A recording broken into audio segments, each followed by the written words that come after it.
I think you're all set. Okay, would you like me to share my slide? I thought I was starting at 8 o'clock.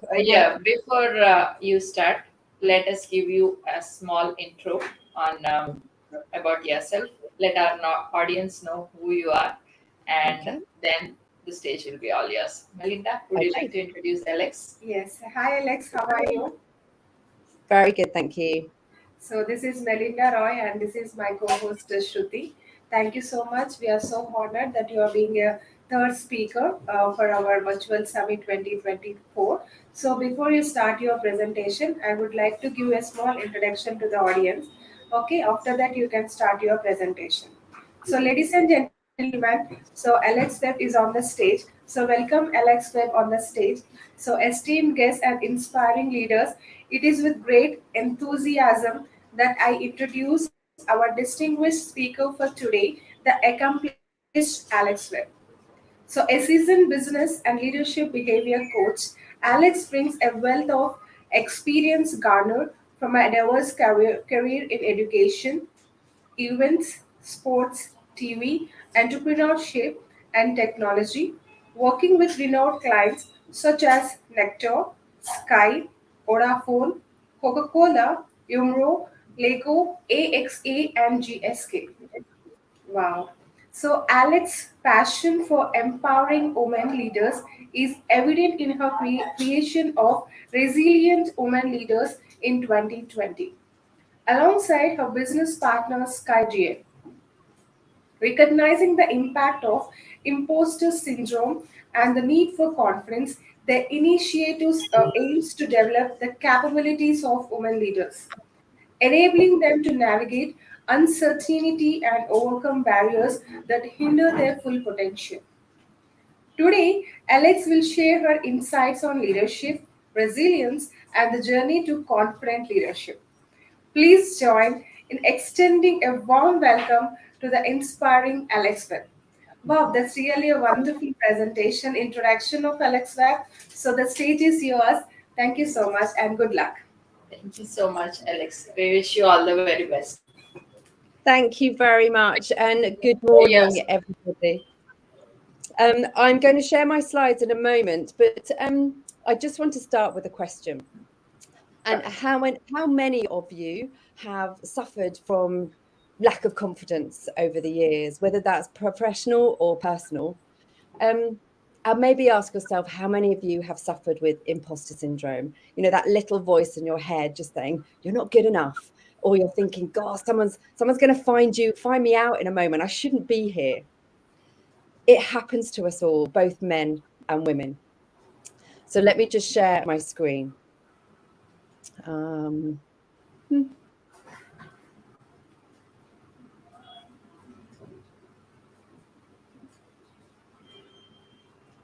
we go.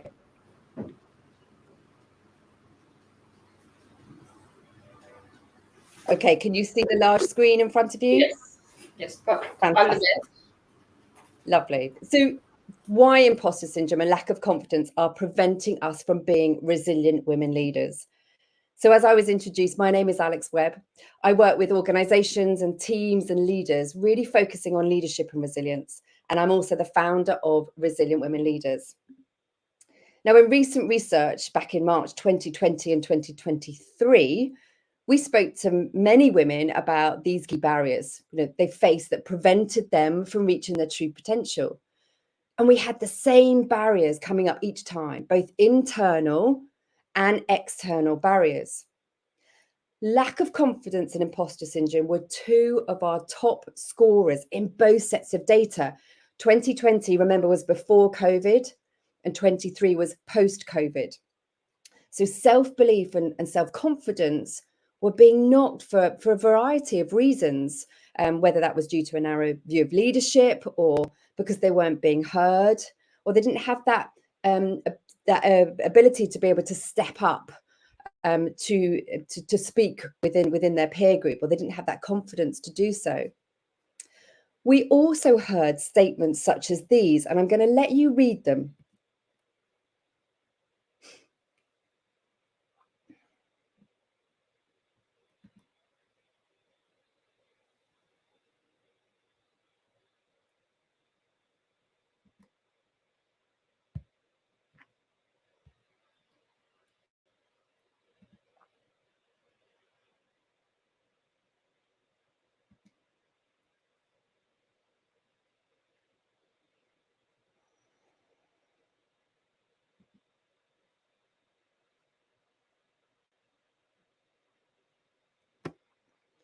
And I'm sure as you read some of those, you're thinking you may connect with those as well.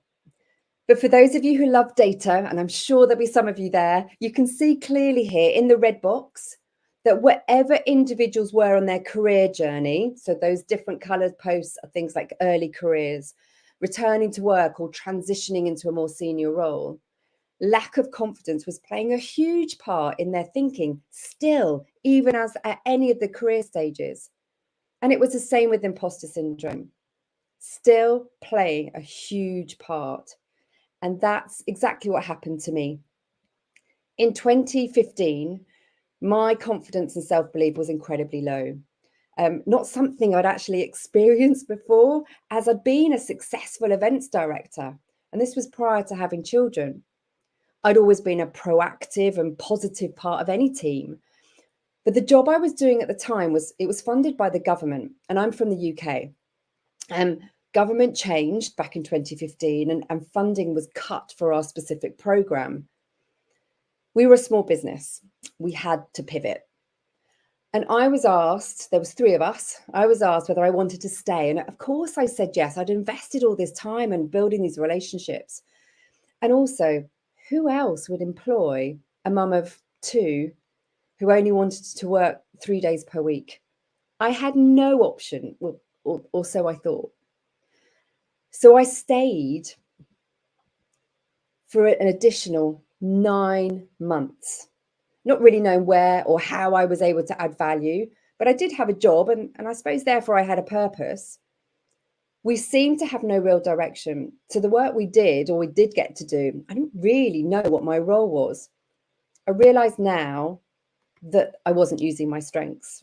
I knew I had strengths, but I probably had no idea of how to articulate them. As when I work with many women, this is the case. I was very good at this point going, well, I'm just good at getting stuff done. I'm not too sure how that would have equated in an interview, but that's I didn't know how else to explain it. And I'm also incredibly ashamed to say this, but for 6 of those months, I worked for free. My self-belief and my confidence was so low, I didn't know how to get out. And would anyone employ me? Thankfully, or eventually possibly, in September 2015, I took the leap and I left. And I messaged a few old colleagues in the event world that I was looking for some freelance work. And the next day, I was contacted by an old colleague who I still do some work with today, with his leaders. And he got me busy writing content, delivering workshops for his clients. I was using my strengths again, my creativity, my organizational and communicational skills. I knew my direction a little more and I knew I added value and where I added it. My confidence was starting to come back. So what was happening at that time? What can we learn from these experiences? So I want to introduce you to a leadership framework that helped turn my life around professionally and personally. A framework that not only builds leadership capabilities, but also builds muscle in resilience. And I use the word build muscle. I'm from a sports background, so it always sits well with me. And it's just like going into the gym. You have to go in and repeat to grow that muscle. It's the same with this framework. It helps you repeat and create new habits. That resilience is, remember, that's about you having the ability to cope, being able to navigate uncertainty, which is, surrounding us. Before I go any further, though, I just wanted to highlight that when I use the word leader, I mean all of you, because our belief is that everyone can be a leader if everyone influences someone. Whether you're leading yourself, your family, a team, or a business, we are all leaders. So I just want you to really remember that. So back to this framework. It's called Resilient Leaders Elements Framework, and it focuses on both the cognitive and the emotional side of leadership, the importance of what I do, that's setting the context, knowing where you are, where you want to get to, and the who I am, the emotional, the motivating, the positive and purposeful way side of your leadership. Now, in the past, leadership models focused on the what I do side predominantly, the results, the deadlines, the getting things done. This framework ensures that we balance that who I am, because an aware and authentic leader who people choose to follow is one that we want to work with, and one that we want to create. And if you say to yourself, what is it about me that has people choose to follow me? It's a great sentence to confidently be able to answer, and something we work with our clients. This framework gives us four elements. So if you're ready to explore, I'd get your notepads or anything you're going to write down, because I'm going to share this model with you now. So the first element, and one we should always start with, is clarity of direction, having a vision for the future, a strategy, being able to communicate it, and increasing people's drive to do so. The reason I was struggling so much with my confidence was because I lacked this vision. I lacked any direction. I had no idea what the focus of the company was, what their strategy was, what they were trying to do. This is crucial for your levels of energy. If you don't know where you're heading, how do you know which way to turn? What decisions to make? Imagine getting into a car and not being able to put anything into your sat nav. You become directionless, no purpose, and therefore little drive and determination. Now, as with each element, they all break down into three facets. So this brings the element to life a little bit. And for clarity of direction, the first is strategic intent. What's the vision itself? What's the strategy? Once you have that, you need to unify purpose. You need to bring people together. You need to communicate with others, getting their buy-in. And I don't just mean you tell someone once and expect them to understand it. It's being able to communicate regularly and in different ways so that people hear it when they're ready to hear it, because it's being explained in a way that connects with them. We're all different behavior profiles. We hear things and communicate in different ways. Communication is probably the key to much of the frustrations in our lives. And when we work with leaders over COVID, we just kept saying, communicate, communicate, communicate. It was to keep people involved and valued and heard. And I bet you, if some of you have got children, you know that when you say something once, it's not heard and you get frustrated. I told you that already. Well, what was the environment in which they were listening in? Did you explain it to them in a way? I know it can be frustrating, but it's the same with our colleagues. It's that communication and pulling people in, which is key.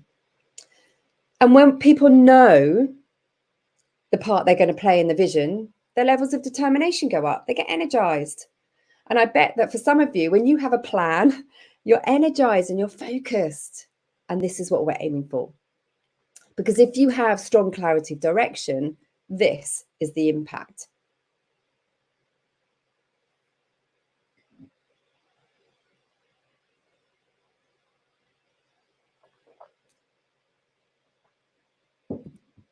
Imagine a film set. The director has the vision. They have to be able to share that vision in a way that the cameramen, the actors, the stuntmen, the makeup artists, the special effects guys, so they all understand. This allows them all to perform at their best as they know their strengths and how that will bring the vision to reality. We've got to remember, guys, change is constant. So we have to learn how to adapt. We may change direction along the way, but it doesn't mean change in our destination. We can still get to the place on our sat nav, can't we? We just may have to go a bit of a detour, a different route, and that's okay, as long as we communicate it. So our second element, this is around awareness. Awareness of our own and others' motivations and cultures and strengths and weaknesses. And we use this information to be able to adapt to the environment around us. Awareness is not only of our own strengths and motivations, but of others and the environment in which we're in as well. Are we in the right environment for us where we will thrive? the whole framework increases awareness. The whole RLE framework does that. But this element focuses on our resilience, our ability to cope when we go from pressure to stress, and the resilience of others as well. What do they do? What's their behavior change when they go from pressure to stress? What takes us from pressure to stress? We know that a resilient leader knows what takes them from pressure to stress. This urgency spectrum from equilibrium up to chaos. Look at it. Where do you do your best work? Is it up in the crisis chaos end, or is it prefer the equilibrium when everything, you know, the daily things that are going to happen? We all will be different on this spectrum. But think about, if you're up at chaos all the time, how are you rebalancing? Because we can't stay up there for too long.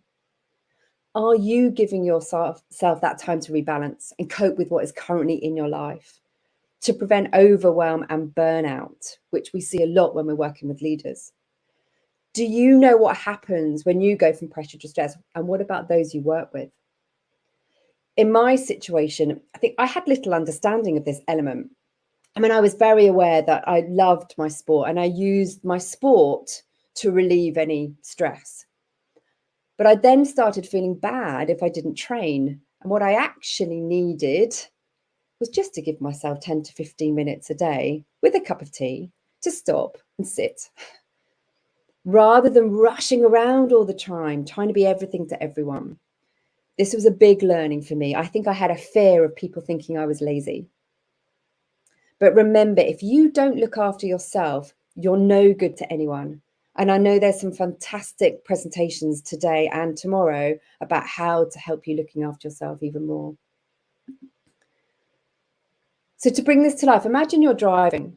So if you're thinking about awareness of self, well, you're aware. Have you got your driver's license? How tired are you? Are you learning to drive, or you're very good at getting from A to B? But then there's awareness of others, motorbikes, cyclists, pedestrians. And then we also need to have an awareness of the environment. What's the time of day? Is it rush hour? How busy is it? Are there protocols or restrictions or rules or signs on the road? You have to be able to understand the environment to be able to work within it. Are you in the right environment where you can thrive? I wasn't, because I wasn't able to use my strengths. I wasn't in the right environment, and that kept pushing me down and down and down, which is why my confidence was so depleted. And if you have strong awareness, this is the impact.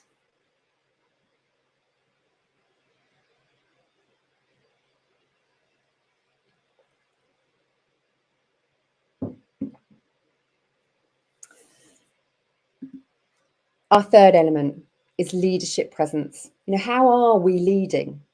Are we being true to ourselves, our values, our ethical code? Are we in service of other people? And have we got a positive bias for achievement of the strategy? If you think back to our clarity of direction. Leadership presence is a phrase that means, a lot of things to a lot of people. It's a very personal experience. So how are you behaving when you're with your family or your team? How are you role modeling, using your values, being authentic, supporting and developing others, being intentional to the goals of the vision of the business, that strategic intent, in that positive way? This presence when you're in the room, so how you behave when you're in the room with people, gives you a positive presence when you're not in the room. Everyone has a mini you on their shoulders, guiding them. So how are you treating people? How, in regards of authentic, how do we show up? I had no idea about leadership presence. I knew that people felt confident with the work I did. I always spoke honestly and was open with what I could do and couldn't do. So this is our masks. What masks are we wearing? How many do we put on when we leave the house? Are we trying to portray that we are this big lion and actually we're quite timid and reflective? But that's okay. We can be that person. But being able to be open with our strengths and our weaknesses, having that bit of vulnerability, as a leader, that allows others to go, oh, well, I can be open too. And openness and honesty builds trust. And that is the foundation of any high-performing team. My focus was always on the needs of the client in the work I did and serving them in a way that meant they looked good. I now see that being this positive, sort of energized leader allowed us to do a good job. I just didn't know how I contributed. And if I did, this was hugely now. I do understand all the things I bring to a meeting and to a relationship, and that's built my confidence. We've got to help others grow. We've got to help them develop by shining a light on their strengths so they can really grow into that confidently. Have a think about the type of leader you want to be. What are people saying about you? What behaviors are you role modeling? If you can identify the good leadership traits you want to be known for and the bad leadership traits you want to stop creeping into your leadership. So what does good leadership look like for you? What do you want to be known for? You may want to get your cameras out on your phones in a moment, because I'm going to share with you 2 slides. And this is an exercise you can do on your piece of paper. I've got a list of positive leadership traits and then negative leadership traits. And these have come from all the work that we've done with our resilient women leaders over the years. I'm just going to give you some time. I'm conscious of how long I've got left. Just a minute on each slide. And I want you to pick out the 3 leadership traits you want to be known for and the 3 that you want to stop creeping in. So if you want to take a photo, by all means, do that. And just have a quick read. Which 3 do you want to be known for? And if you've got the ability, please do pop them into chat.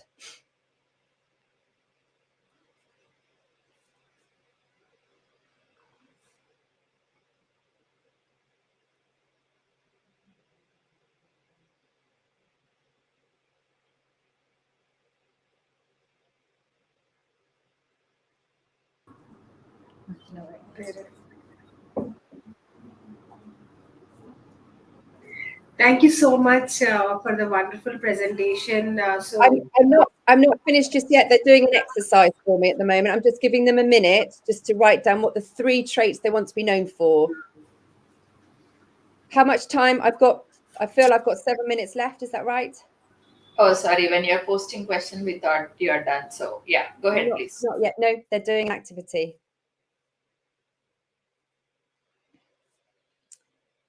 Okay, I'm going to move on now to the negative leadership traits. What 3 traits do you read from here that you go, oh gosh, yeah, I sometimes do that? So note those down, the ones that you don't want to creep in. And again, please do take a photo of these.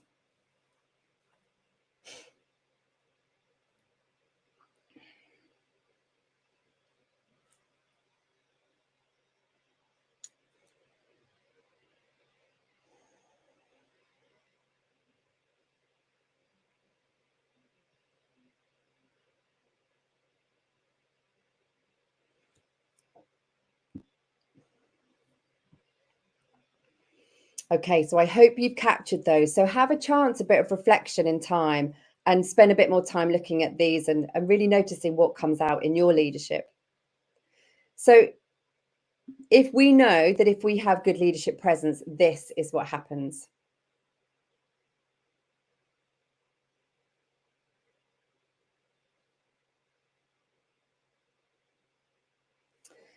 Okay, so ready for our 4th and final element.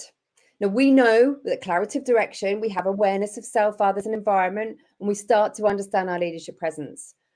This is going to help us make more resilient decisions.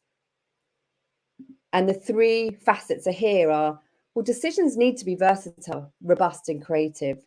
We need to understand the ripple effect our decisions have on ourselves, on others, and the organization. And the impact we have with great is when we make best decisions. We have the contingency. We're able to effectively bring other people in to help us with different perspectives. So it was when I got to understand this element and I realized why I'd stayed around for so long in a role where I just wasn't getting paid. I was a people pleaser. I love to support people. And my values meant that I didn't want to let people down. Being a people pleaser meant I didn't ever put myself first. I was in a situation now where I wasn't able to thrive because my confidence had dropped. I wasn't being energized by my work. I wasn't being valued. It was when it started to affect my personal life, I realized that, right, enough is enough. Something has to change. What would be the ripple effect of this decision? Who would employ me? How would I earn money? Again, I wasn't thinking of me and getting the best out of me. I was thinking of others, which wasn't helpful. If only I'd had the knowledge of this framework at this time, I would have understood and had greater understanding of the situation and been able to action a more positive decision sooner, knowing it wasn't about me. It was about the situation I was in. And so many people stay in a business not thriving, but they just think they're not good enough. They're just in the wrong environment. And one of the things I learned early on in this process was that you can only control the controllables. The only thing you can be in control of is how you react to the decisions you make. It was time to make a decision to leave. So resilient decision making can become a lot more robust when you're strong in your clarity of direction. Your awareness and your leadership presence. It's like an oak tree. It stands firm despite what's thrown at it. This is the resilience, being supported by that extensive route of networks. That's your strengths, your values, your understanding of what you're good at and how you fit in your role, your knowledge or experience. You know you can stand firm. So resilience is not a buzzword to us. It's a way of building balanced leaders able to withstand change, uncertainty, and even crisis. Building muscle in all of these elements, this framework builds resilient leaders who have the confidence in who they are and what they do, knowing that the opportunity is now here, having the ability to see the positive sides of any situation. When you develop yourself to the point where your belief in yourself is so strong that you know you can accomplish anything you put your mind to, your future will be limited. And we build the confidence in women leaders so their future is unlimited. And this framework allows you to take a snapshot of who you are as a leader now. And we'd love to invite any of you to come and join us at any point to do that. All of the elements interlink. So if you grow muscle in one, you'll grow muscle all over. So as part of joining us today, we would love to give you a chance for you to explore further where you are as a leader right now and which elements you're strong in. So if you head to our website, which is just at the bottom, and if you go to the first page and click on this interactive introduction link, it will give you a start using the language. We'd also love to welcome you to our network too. So follow this QR code and sign up. You can also sign up through the website. You'll then hear up-to-date news of our open programs that we run, Renew You, which is a 5-week, and our 3-month Resilient Women Leaders program as well. You'll also get to receive fortnightly emails using the framework to break down things that currently happening in the world. So I'd love now to open up to any questions as well.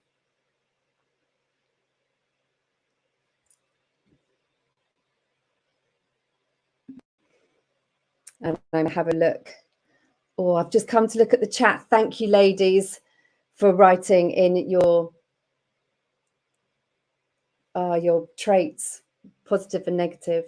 What is the ripple effect from Hayley? Ripple effect is just when you're making a decision, thinking about, if I make this decision, how is it going to affect my inner circle and then the circles around me? So understanding how it's going to affect the organization or the family when you make those decisions. So if I go to questions, is there any questions? That's messages. So Melinda, did you want to have any questions, or if there's anything coming in, please do share. Yes, thank you for the wonderful presentation. Yes, thank you so much for the great presentation today. So we got a few points from your presentation, like to help someone overcome imposter syndrome and encourage them to acknowledge their achievements, focus on positive feedback. So, and remind them that self worth is not solely tied to perfection.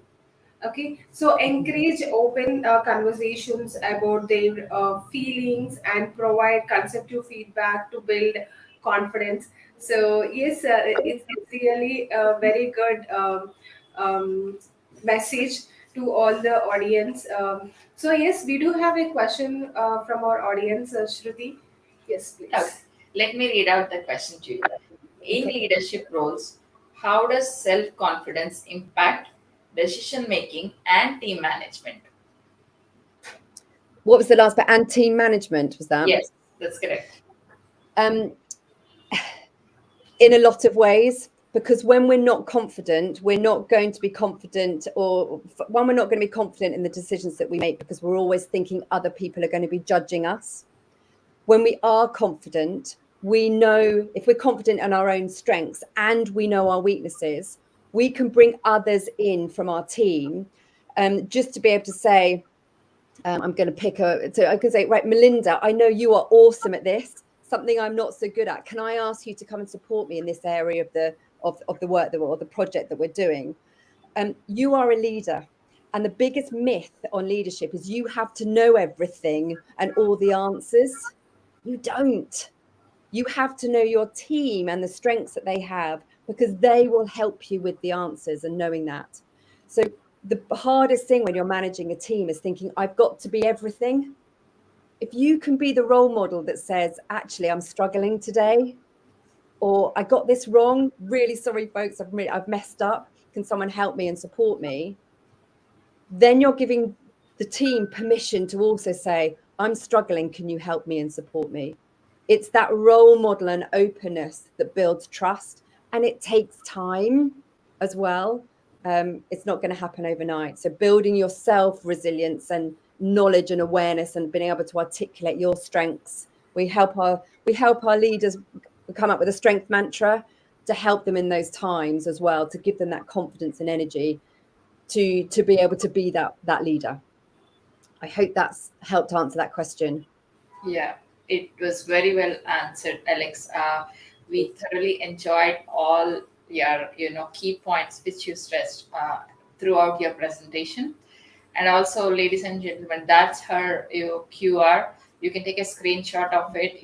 Reach out to Alex and reach out to know about her, more about her. And uh, Alex, you can just post this in the chat so that our attendees will be able to meet you, contact you for the further questions and stuff.